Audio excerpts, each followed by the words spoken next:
जाता है कि 2-3 चैप्टर को मिलाओगे, 2 चैप्टर के छोटे छोटे कॉन्सेप्ट जो होते हैं, इधर से कॉन्सेप्ट उठाया, इधर से उठाया, इधर से उठाया, और तीनों को लेके एक में मर्ज कर दिया। इन तीनों का कॉन्सेप्ट एक क्वेश्चन मिल जाता है और वही जेईई मेंस में आता है। इसमें श्योरिटी बिल्कुल भी नहीं रहती। इसमें तो बिल्कुल एक्सपेक्ट ही मत करना, ठीक है। मतलब अनएक्सपेक्टेबल, अनप्रेडिक्टेबल कुछ नहीं कह सकती क्या एग्जाम में आएगा, कहाँ से आएगा, कैसे आएगा, कुछ नहीं कह सकती।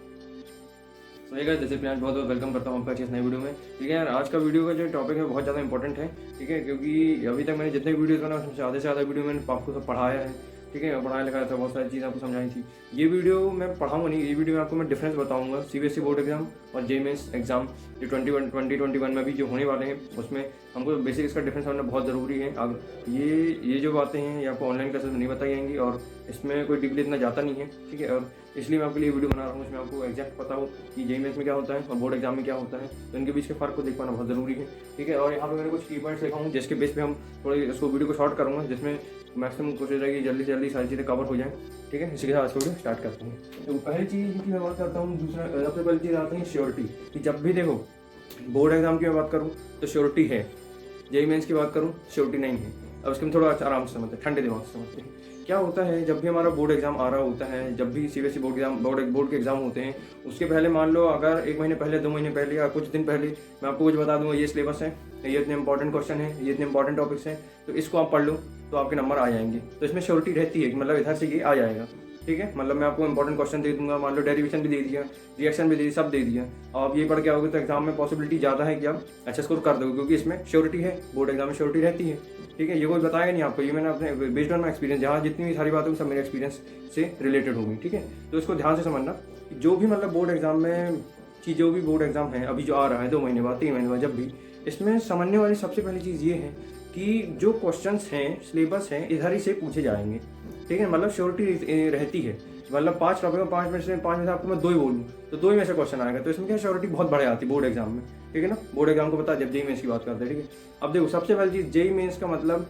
अनप्रेडिक्टेबल, अनएक्सपेक्टेबल, कुछ नहीं आप कह सकते, कुछ प्रेडिक्ट नहीं कर सकते क्या पेपर में क्या आएगा, कौन से टॉपिक से आएगा। अब इसमें कई बार तो जेईई मेंस में ये हो जाता है कि 2-3 चैप्टर को मिलाओगे, 2 चैप्टर के छोटे छोटे कॉन्सेप्ट जो होते हैं, इधर से कॉन्सेप्ट उठाया, इधर से उठाया, इधर से उठाया, और तीनों को लेके एक में मर्ज कर दिया। तो इन तीनों का कॉन्सेप्ट एक क्वेश्चन मिल जाता है और वही जेईई मेंस में आता है।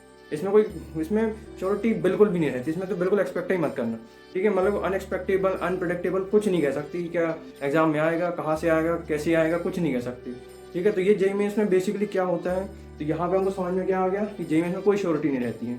अब तैयारी कैसे करते हैं उसके लिए वीडियो अभी और बनाऊंगा, है ना। और बोर्ड एग्जाम में कैसे तैयारी करते उसके लिए पता नहीं कितने वीडियो बना चुका हूँ, फिजिक्स बना दिया, केमिस्ट्री बना दिया, मैथ्स का बना दिया। अगर नहीं पता तो डिस्क्रिप्शन पर लिंक दे दूंगा, आगे देख सकते हो, ठीक है। बहुत लोग बहुत फायदा हो रहा है, ठीक है ना। और इसमें बोर्ड एग्जाम का तो चलो मैंने बता दिया, जेईई मेंस के लिए और वीडियो बन जाएंगी कैसे तैयारी करते हैं कम से कम टाइम में, कम से कम रिसोर्सेज में, है ना, जिसमें रिस्क कम से कम हो, ठीक है ना। तो प्रैक्टिकली तैयारी कैसे करते हैं, ठीक है ना, प्लान कैसे बनाते हैं, सब इसके वीडियो अभी और अपलोड होंगे। तो यहाँ पे मैंने फर्क देख पाया अच्छे समझ बात पकड़ में आ रही है। श्योरिटी का मैंने आपको बता दिया, ठीक है। जेईई मेंस में श्योरिटी बिल्कुल मत रहती, कुछ नहीं एक्सपेक्ट कर सकते, बिल्कुल अननेसेसरी असम्पशन मत बनाना, ठीक है। अननेसेसरी असम्पशन बनाने की भी कोई जरूरत नहीं है इसमें। तो एक पॉइंट तो हम यहाँ पे क्लियर होता है। सेकंड पॉइंट जो आता है सिलेबस, जेईई मेंस में देखो सिलेबस डिपेंडिंग अपॉन सिलेबस, इसमें देखो बोर्ड एग्जाम को पहले बताता हूँ सिलेबस क्या होता है। बोर्ड एग्जाम और जेईई मेंस की फर्क चल रहा है ना, यहाँ पे डिफरेंस बता रहा हूँ। बोर्ड एग्जाम में क्या होता है, सिलेबस बेसिकली 12th का जितना सिलेबस है इस साल तो और बल्कि सिलेबस और कम कर दिया गया है, बहुत अच्छी बात है ये।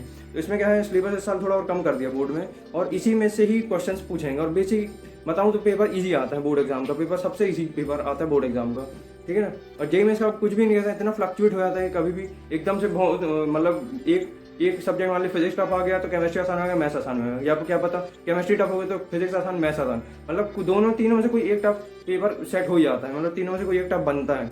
और पेपर बेसिकली बनाया जाता है, जो अलग अलग टीचर्स हैं, अलग अलग टॉप एजुकेटर्स हैं, इनके मीटिंग होती है, इनकी मीटिंग से पेपर पूरा बनाया जाता है। उसमें बहुत लंबी प्रोसेस, वो खैर इस वीडियो पर डिस्कस नहीं कर रहा हूँ कि पेपर कैसे सेट करते हैं, उसकी बात नहीं हो रही है।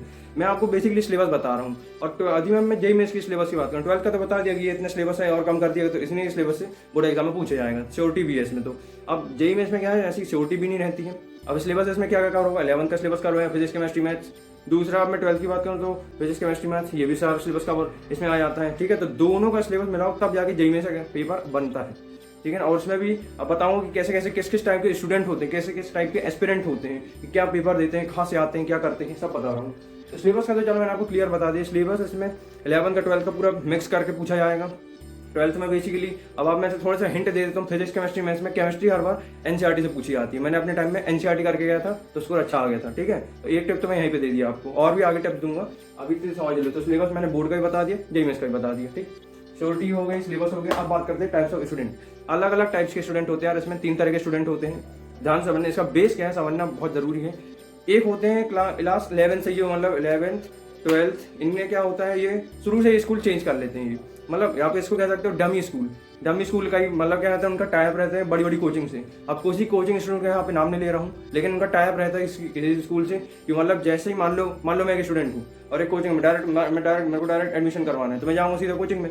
तो उनका टाइप रहता है स्कूल से, तो कोचिंग में ही स्कूल से सीधा मैं स्कूल भी आ सकता हूँ। अब स्कूल के जाएंगे, स्कूल में क्या ऐसा क्या खास होता है। अब इसमें क्या होते हैं, जेईई मेंस की तैयारी करने वाले स्टूडेंट 3 कैटेगरी में, पहले कैटेगरी की बात हो रही है। तो 11 का क्या होता है, पूरा पैकेज बन जाता है। 11 12 इनका सब मतलब पूरा रेडी हो जाता है, इनका स्टडी मटेरियल तैयार हो जाता है, हॉस्टल तैयार हो जाता है, सारी चीज़ें तैयार हो जाती हैं। तो ये आपको ये सारे रूटीन है, इसे रूटीन को फॉलो करना है और जेईई में जाके दे आना है बस। तो इसमें क्या होता है, इनको स्कूल से टाइप रहता है। स्कूल में क्या होता है, स्कूल में मैं बता दूँ क्या होता है। प्रैक्टिकल्स होते हैं, प्रैक्टिकल से उनको फोन लगाया जाता है, भाई आप आज प्रैक्टिकल फलाना देने आपको आना पड़ेगा। तो बस इसी तरीके से इनको स्कूल बुलाया जाता है। इनको किन वाले बच्चों को, जेईई मेंस वाले बच्चों को, एस्पिरेंट्स जो होते हैं। क्लियर बात समझ में आ रही, बात पकड़ में आ रही है ना। तो इस तरीके से ये हो गए पहले फर्स्ट कैटेगरी स्टूडेंट, जो पहले कैटेगरी के स्टूडेंट जो जेईई मेंस इस तरीके से अपेयर होते हैं। तो इनमें केसेस ये रहते हैं कि 99% इन्हीं लोग निकालते हैं, सबसे ज़्यादा जेईई मेंस इन्हीं के निकलते हैं, ठीक है। Exception are always there, but निकलते इन्हीं के सबसे ज़्यादा, ठीक है ना। अब इसमें कोटा की बात करूँ, है ना, दिल्ली की बात करूँ, बहुत सारे अलग अलग जगह से अलग अलग स्टूडेंट्स एस्पिरेंट्स आते हैं एग्जाम देने के लिए। एक तो मैंने आपको बता दिया ये तरीका। अब दूसरा आती है, अब मैं बात करूँ सेकंड कैटेगरी, जिसमें जिनका एम रहता है, जेईई मेंस का इनका खास एम नहीं रहता है। इनका एम रहता है बस हमको क्लास 11 12 किसी तरीके से अच्छे से पढ़ना है, वैसा में अच्छा स्कोर हमको चाहिए, बस। इनका जेईई मेंस ऐसा कुछ खास रहता नहीं है। अब होता क्या है, 11th में भी तो हमको समझ में आ जाता है। 11th में क्या होता है, इतना सिलेबस इतना बढ़ जाता है और फिर डर बढ़ने लगता है और डर आ जाता है, ठीक है। और इस टाइम पे जो कोचिंग होती है, अब इसमें एक तो वो IIT जेईई की हो, दूसरा ये सर क्लास पे बेस्ड, 11 क्लास और 12 क्लास पे बेस्ड दोनों कोचिंग होती हैं, समझ रहे हैं ना। और इसमें जो होता है कि मतलब जो इनका जैसे 11 मान लो किसी तरह बीत गया, हो गया, किसी तरह से दे दिया एग्जाम, हो गया, 12th में आ गए। 12th के बाद क्या होता है, अब 12th के बाद में क्या होता है कि सिलेबस तो आसानी से कवर हो जाता है, 11th क्लास का भूल जाते हो। मैक्सिमम ये हुआ है स्टूडेंट्स के साथ में कि 11 के बाद जैसे 12 में आता है, 11 का सिलेबस आप भूल जाते हैं। ये बहुत बड़ा फैक्ट है। इस बात को साथ जितनी जल्दी समझ सकते हो उतनी जल्दी समझ लो। और अगर आपको लगता है कि आपको जेईई मेंस देना है, तो फिर भी 11 का एटलीस्ट वो पार्ट पढ़ो जो आपने अच्छे से पढ़ा हुआ है, बस उसको रिवाइज कर लो 3 से 4 बार। तो इस तरीके से 12th में फिर उन लोग का अचानक से गोल बन जाता है कि जेईई मेंस देना है। मतलब 11 तक उनका नहीं रहता, फिर 12th में आते हैं उनका अचानक से गोल बनता है कि जेईई मेंस देना है। तो ऐसे में है ना, इसमें बहुत सारे क्या होते हैं, बहुत सारे स्टूडेंट्स और बढ़ जाते हैं जेईई मेंस देने के लिए, समझ रहे हैं ना। और तो इस तरीके से थे सेकंड टाइप की, समझ रहे हैं ना। तो इसमें क्या होता है कि इनका सिलेबस भी कवर नहीं हो पाता, 12th का सिलेबस कवर हो जाता है, तो फिर डायरेक्ट जेईई मेंस देने आते हैं। तो ये सेकंड कैटेगरी के स्टूडेंट हो गए जो जेईई मेंस देते हैं। थर्ड कैटेगरी जो सिर्फ 12 पढ़ते हैं और उनको कुछ खास समझ में, तो ये सिर्फ जेईई मेंस देते हैं, टाइम पास के लिए देते हैं। इनको कुछ पता ही नहीं रहता है क्या होना है क्या नहीं होना है, और इनको तो ये तक नहीं पता था जेईई मेंस से मिलने क्या वाला है, क्यों देते हैं, ये नहीं पता रहता इन तीनों तीसरे वालों को। तो मैक्सिमम यहाँ से हम ध्यान से समझेंगे। तीनों केसेस में हमको समझ में आ गया कि पहले केस वाले ज़्यादा निकालते हैं, जो 11 12 के जो मतलब जो कोचिंग से पढ़ के आते हैं, बड़ी कोचिंग से पढ़ते हैं, ठीक है। और तो उनका होता है जेईई मेंस में, कुछ का नहीं होता, कुछ का होता है, ठीक। और दूसरा जो मैंने बताया आपको 11th और जो 11th रहते हैं, 11th में तो खास पढ़ते नहीं, मतलब कोचिंग से किसी तरह 11th होती है, फिर 12th में आते हैं, 12th से इतना खास उनका होता नहीं है, 11th में तो नहीं है। और 12th में लोग सिर्फ अपना सिलेबस का देखते हैं, फिर अचानक से उनका गोल बनता है जेईई मेंस का। तो ये सेकंड कैटेगरी होता है। थर्ड कैटेगरी इनको मतलब ही नहीं जेईई मेंस से, खाली देना बस रहता है, सब देते इसलिए वो भी देते हैं। अब इसमें क्या होता है, टाइप्स ऑफ कितने स्टूडेंट देते हैं। बोर्ड एग्जाम की बात करूँ तो 13 से 14 लाख देते हैं, ठीक है, ध्यान रखना। और यदि मैं जेईई मेंस की बात करूँ तो जेईई मेंस में मैक्सिमम 10 से 11 लाख पूरे स्टूडेंट्स अप्लाई करते हैं एक बार में जेईई मेंस के लिए। उसमें होता कितने का है, 1 लाख के आसपास, ठीक है ना। अब इस 1 लाख में जो हो गया वो जेईई मेंस निकल गए, बाकी जो 9 लाख है, 9 10 11 लाख वो क्या हो गए, बैक टू पवेलियन, बाहर हो जाते बाकी, ठीक है ना। अब इस 1 लाख में जो 10,000 या उसके आसपास में जितने कॉलेजेस होते हैं बड़े बड़े, NIT IIT ये सब जाते हैं, 1 लाख में से 10 से निकल के बाकी 90 बाहर हो जाते हैं। तो बस ये इसका डिफरेंस होता है, ठीक है ना। तो आई थिंक मैंने सारे चीज़ें कवर कर दी हूँ, बहुत अच्छे से मैंने आपको एक्सप्लेन करके बताया कि दोनों सिनेरियो में क्या होता है, बोर्ड एग्जाम में क्या होता है, जेईई मेंस में क्या होता है, ठीक है ना। तो आई होप कि आपको वीडियो में बहुत अच्छे डिफरेंस देख पाए होंगे साथ में, ठीक है ना। और भी मैंने कई वीडियो अपलोड किया हूँ कि कैसे पढ़ना चाहिए, जेईई मेंस के लिए भी वीडियो और बनाऊंगा, है ना। और मैथ्स फिजिक्स केमिस्ट्री के लिए मैंने बहुत सारी वीडियो बनाया हूँ। इनफैक्ट मैं फिजिक्स खुद पढ़ा रहा हूँ। फिजिक्स में मैंने अभी बहुत सारी चीज़ें डेरिवेशन कवर कर दी हैं बोर्ड एग्जाम के लिए तैयारी कर। अगर किसी का नहीं हुआ है तो उसको भी देखो। नोट्स मैंने बहुत अच्छे अपलोड किया हूँ। थोड़ी राइटिंग में गड़बड़ बाकी, लेकिन नोट्स बहुत अच्छे अपलोड किया हूँ। और फिर केमिस्ट्री के लिए मैंने बहुत सारे अच्छे टिप्स बताए हूँ। स्टडी मटेरियल पूरा लिंक में मिलेगा, डिस्क्रिप्शन में मिलेगा, ठीक है। जाओ जाके देखते आओ। इसी के साथ all the very best and bye, good day.